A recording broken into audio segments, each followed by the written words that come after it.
Yeah, it does give a really nice cut, as you can see.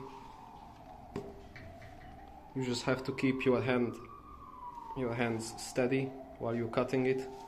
And at the top, it was my mistake, it's not I just made.